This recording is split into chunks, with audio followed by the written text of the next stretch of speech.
नमस्कार दोस्तों, स्वागत है फिर से हमारे इस चैनल कृपा महादेव टिप्स पर। अगर आप भी अपनी लाइफ में कुछ सीखने की चाह रखते हैं तो हमारे इस चैनल को सब्सक्राइब करें। आज का जो ये वीडियो है ना, आप सभी लोगों के लिए बहुत ही ज्यादा खास और विशेष होने वाला है। मात्र एक बेलपत्र से आपको लकुलेश महादेव वाला उपाय करना है। आपकी जीवन की जितनी भी तकलीफें होंगी वो सारी दूर होंगी, सारे कष्ट आपके खत्म होंगे।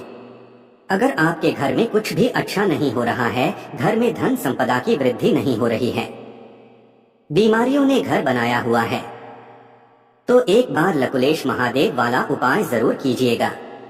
पूज्य गुरु जी की कथा से सुनकर के और समझकर के पूरे उपाय को बड़े ही विस्तार से बताऊंगा।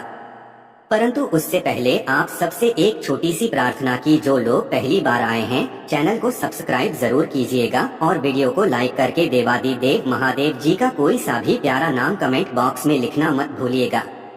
इस पूरे वीडियो में हम लोग 3 महा उपायों के बारे में बात करेंगे जो कि आपकी अलग अलग कामना पूर्ति के लिए सिद्ध होंगे, तो ध्यान से सुनते चले जाना, समझ कोशिश करना।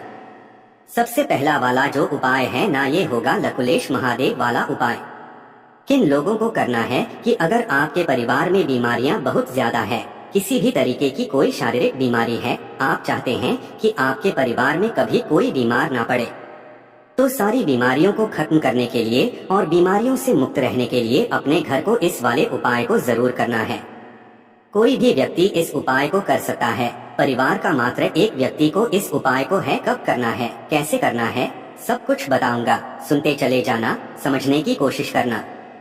सबसे पहले आपको इस वाले उपाय के लिए मात्र एक बेलपत्र चाहिए होगी, जो कहीं से भी खंडित टूटी फूटी ना हो, ये चीज ध्यान रखिएगा। अब इस एक बेलपत्र को आपको अपने घर पर लेकर के आना है और सुबह के समय ध्यान से सुनना। सुबह के समय आपके घर में जहाँ पर भी पानी पीने का स्थान होता है, ध्यान से सुनिएगा, जहाँ पर मटकी वगैरह आपके रखी हुई रहती। अब काफी सारे लोग बोलेंगे हमारे घर पे मटकी नहीं है, हम तो रोज से पीते हैं। तो पानी पीने का स्थान बोला गुरुदेव ने कि जहाँ पर भी पानी पीने का आपका स्थान होता है ना, ये आपके पितरों का स्थान होता है। अगर रो है आपके पास में तो आपको उस रो पर इस बेलपत्र को यहाँ पर टच करवाना है, ठीक है ना। परिवार का कोई भी व्यक्ति, और अगर कहीं पर भी आपका मटका है जिसमें से आपके सभी व्यक्ति लोग जो है वो पानी पीते हैं, तो आपको इस मटके से, इस चरे से आपको क्या करना है, उस बेलपत्र को महादेव के नाम से क्या करना है, टच करवा देना है।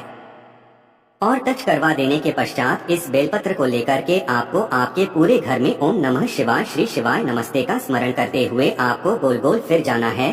सभी पूरे घरों में केवल बाथरूम और शौचालय को छोड़ करके जब आप पूरे घर में घूम करके वापस घर के से बाहर की तरफ में निकलोगे ना, तब आपको एक लोटा शुद्ध जल अपने साथ लेना है और एक बेलपत्र जो आपने पूरे घर घुमाई हुई है, इन दोनों को लेकर के आपको पहुंचना होगा। सबसे पहले बेलपत्र पेड़ के पास में, जैसे ही आप बेलपत्र पेड़ के पास में पहुंचेंगे तो जो आपने एक बेलपत्र लिया है उसे आपके पेड़ की जड़ों में ऐसे समर्पित करना है कि डंडी रहेगी आपकी तरफ और बड़ी वाली पत्ती रहेगी वृक्ष की तरफ, पेड़ की तरफ, ऐसे करके समर्पित करना लकुलेश महादेव जी के नाम से। और उसके पश्चात अपना नाम और गोत्र बोल करके परिवार की बीमारियों से मुक्त होने की कामना करके इस वाली बेलपत्र को यहाँ से उठा लेना और जो एक लोटा शुद्ध जल आप साथ में लेकर के आए हो उसे और इस वाली बेलपत्र को उठा करके पहुँच जाना देवादिदेव महादेव जी के मंदिर शिवलिंग के पास में, उत्तर दिशा नॉर्थ डायरेक्शन की तरफ मुंह करके खड़े हो जाना।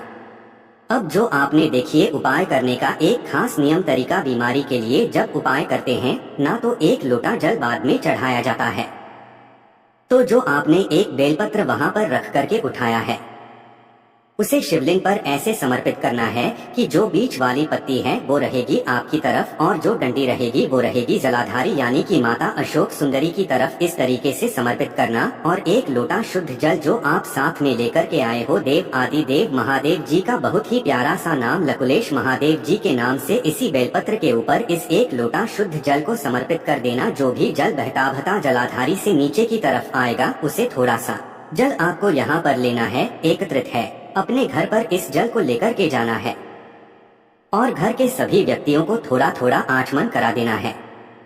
गुरुदेव ने कहा हफ्ते का एक दिन फिक्स कर लो, कोई सा भी दिन, उस दिन आप इस उपाय को करना स्टार्ट कर दीजिए, आपके घर में कभी कोई बीमारी प्रवेश नहीं करेगी। महाराज, इतना अद्भुत और अचूक उपाय है ये। जरूर कीजिएगा। अब बात कर लेते हैं दूसरे वाले उपाय की। देखिए, दूसरा वाला उपाय किन लोगों को करना है कि अगर आपके घर में धन संपदा की वृद्धि नहीं हो रही है ना वैभव नहीं बढ़ रहा है, कर्जे को लेकर के काफी ज्यादा समस्या चली आ रही है, व्यापार नहीं चल रहा है, माता लक्ष्मी जी का आपके घर में वास नहीं है, आपको लगता है कि धन कहीं से आ ही नहीं रहा है, अनावश्यक खर्चा होता चला जा रहा है, तो देखिए बुधवार के दिन ये चीज ध्यान दीजिएगा। कल क्या है, बुधवार, तो बुधवार के दिन इस वाले उपाय को करना मत भूलिएगा। कल चतुर्दशी तिथि भी पड़ रही है, बहुत ही अद्भुत सा दिन है।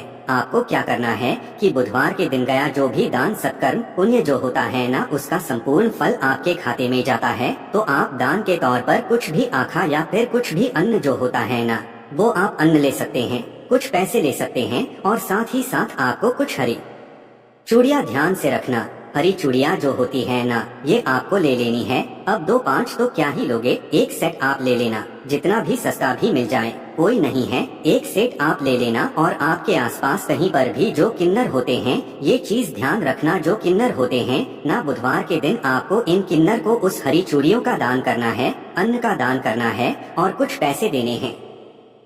कुछ भी आपकी जो इच्छा हो आगे से आप जाओगे, वो कभी मना नहीं करेंगे। आप 11 रुपए भी दोगे तो भी वो मान जाएंगे।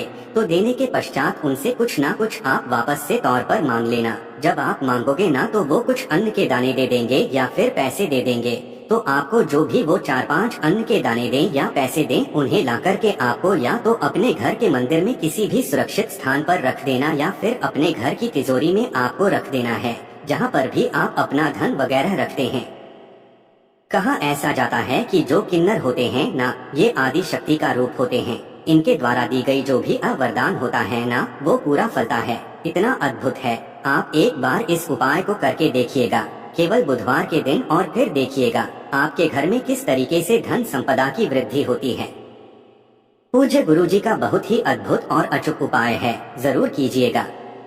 अब बात कर लेते हैं तीसरे वाले उपाय की, जो की होगी आपकी मनोकामना पूर्ति से संबंधित। अगर आपकी कोई मनोकामना है, काफी समय से पूरी नहीं हो रही है, उपाय कर कर के थक चुके हो, आपके जीवन में कोई परेशानी है, कष्ट है, खत्म होने का नाम नहीं ले रही है, तकलीफ है, नहीं हो रहा है आपसे, और तो आपकी कामना पूर्ति के लिए और उन कष्टों को दूर करने के लिए बुधवार के दिन इस वाले उपाय को करना मत भूलिएगा। देखिए कैसे करना होगा। सबसे पहले आपको एक गाय के घी का गोल बत्ती का दीपक आपको इस तरीके से तैयार कर लेना है, कर लोगे, और उसके बाद में आपको चाहिए होगी दूर्वा। पूज्य गुरु जी ने कहा है इस वाले उपाय में आपको कुल 17 दूर्वा लेनी। कितनी दूर्वा? 17 दूर्वा लेनी है। देसी घास दूध लेनी है, अंग्रेजी वाली नहीं लेनी है। और उन सभी 17 दूर्वाओं को क्या करना है, एक दूर्वा एक्स्ट्रा लेना, और उसी एक दूर्वा से आपको इन सभी दूर्वाओं को बांध देना है। ध्यान रखना, दूर्वा को कभी भी मौली कलावे से नहीं बांधा जाता है, तो आपको इस तरीके से बांध देनी है। और एक लोटा शुद्ध जल अपने घर का, तो आपको 3 चीजें लेनी है। 17 दूर्वा, एक गाय की घी का गोलबत्ती का दीपक और एक लोटा शुद्ध जल लेकर के पहुंच जाना देव आदि देव महादेव जी के मंदिर शिवलिंग के पास। कल बुधवार का दिन है, चतुर्दशी का भी दिन है। सुबह जाओ या शाम को जाओ, प्रदोष काल में कोई दिक्कत नहीं है। उत्तर दिशा नॉर्थ डायरेक्शन की तरफ मुंह करके खड़े हो जाना। सबसे पहले अपना नाम और गोत्र बोल करके कामना कह करके एक लोटा शुद्ध जल देव आदि देव महादेव को समर्पित कर देना। ओम नमः शिवाय, श्री शिवाय नमस्ते मंत्र का स्मरण करते हुए यहाँ ये जल समर्पित कर दिया। अब जो आपने 17 लिया है, उसे आपको अपने दाहिने हाथ में पकड़ना है इस जगह से। और गणेश जी का जो स्थान है शिवलिंग पर, गणेश जी के चरणाबिंद का स्थान ये वाला, तो आपको यहाँ पर उसको टच करना है, एक मंत्र का स्मरण करना है और फिर उसे उठा लेना है। फिर से वापस टच करना है, फिर से वापस ओम मंत्र बोलना है, फिर से वापस उठाना है। ऐसे ही करके आपको कितनी बार? 17 बार टच करके 17 बार इस मंत्र का स्मरण करना है। आप 17वीं बार इस मंत्र का स्मरण करोगे तो यहाँ से उठा करके इस पूरी की पूरी दूर्वा को आपको शिवलिंग पर ऐसे समर्पित कर देना है कि सभी की डंडिया रहेगी इस दिशा में, बीच वाली पत्ती की मुख रहेंगी। यहाँ पर अपनी कामना कह के, अपने जीवन के कष्टों को हरने की कामना करके, जो व्यक्ति, जो महिला, जो पुरुष इस तरीके से उपाय कर लेता है ना, महादेव उसकी सारी पीड़ा, सारी कष्ट, दुख हर लेता है। वो जो भी दिल से बांधता है, उन्हें जरूर देते पूज्य गुरुजी के ये सभी उपाय बहुत ही ज्यादा खास और विशेष जरूर कीजिएगा। वीडियो पसंद आए तो लाइक जरूर करना, साथ ही साथ चैनल को सब्सक्राइब जरूर कीजिएगा। श्री शिवाय नमस्तुभ्यम। हर हर महादेव।